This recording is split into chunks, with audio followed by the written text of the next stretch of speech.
The GTX 550 Ti, released back in March of 2011 with a price of $149 USD, this fully unlocked GF116 GPU was on a mission to strike down the Radeon HD 5770.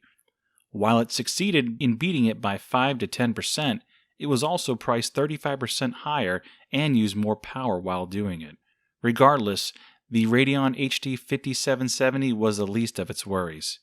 Its older cousin, the GTX 460 768MB version, was still being sold for $20 less while being 15% faster.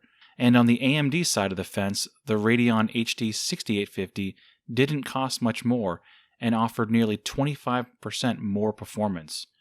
So where did that leave the GTX 550 Ti? Well, let's just say it spent some time in no man's land. Too much for too little and too late. The card we're looking at today is the EVGA Superclock version of the GTX 550 Ti. The card was kept in really good shape, and when we removed the stock cooler, there was some dust to be found, but nothing out of the ordinary. The cooling solution on the card was rather simple. It uses a flower-type heatsink, reminiscent on one you might find on an Intel CPU, but a larger footprint. The memory modules and VRM components have no passive cooling. While they don't require much, they are actively cooled by the fan. Next, I removed all the dust and replaced the thermal paste. This superclock version was the highest clocked model that EVGA offered at the time. It has a core clock that's 9% higher than reference at 981 MHz.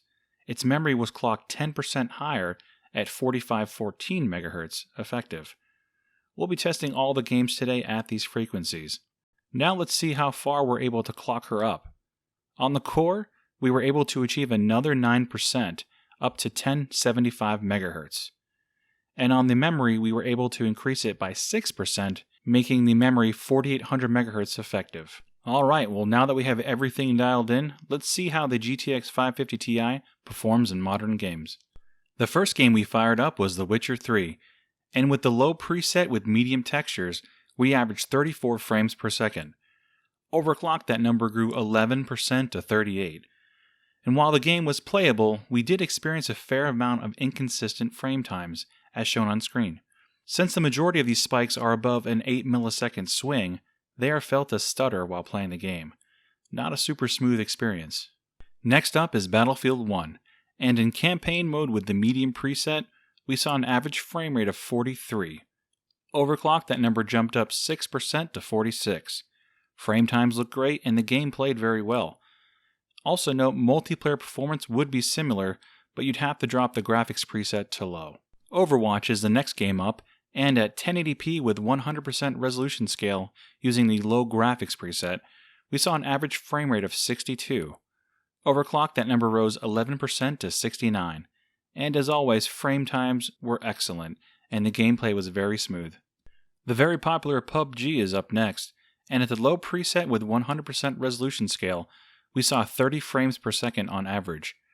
Pretty much the same story here with most of the Fermi cards that we've tested thus far. But unlike the others, the 550 Ti could only muster this frame rate at 720p. And while our 0.1% lows show below average frame times, these are really only felt when parachuting into the game. There were a couple areas as shown in our 4-minute benchmarking run, but it really wasn't that bad overall.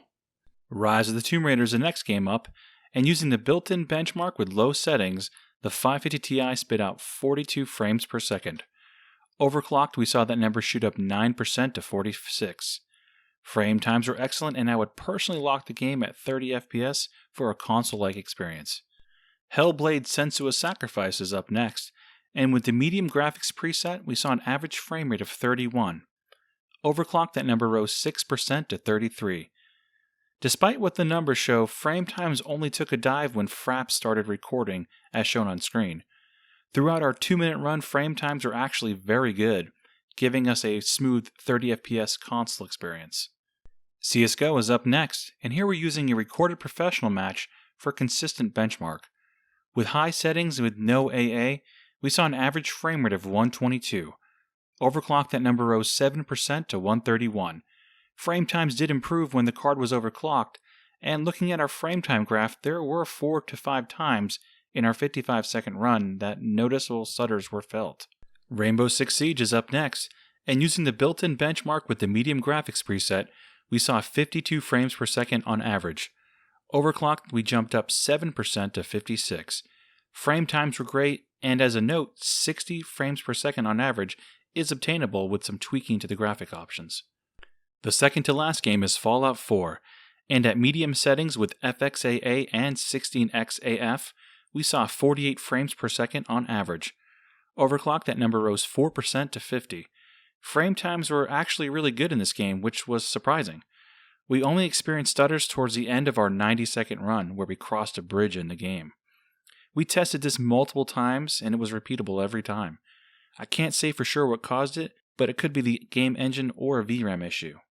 And the last game we tested today is GTA 5. Here we shot for the stars, running the game at 1080p. We chose the normal settings throughout, but with no AA and 16xAF. We were able to achieve 70 frames per second on average, and overclocked, that number jumped up 8% to 76.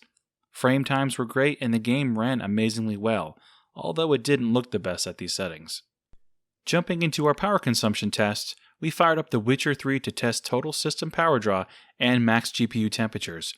With our card running at the stock frequencies and fan speed left on auto, we saw the 550 Ti top out at 71C, while the host system was pulling 192 watts from the wall. After factoring PSU efficiency, the whole system was roughly consuming 163 watts.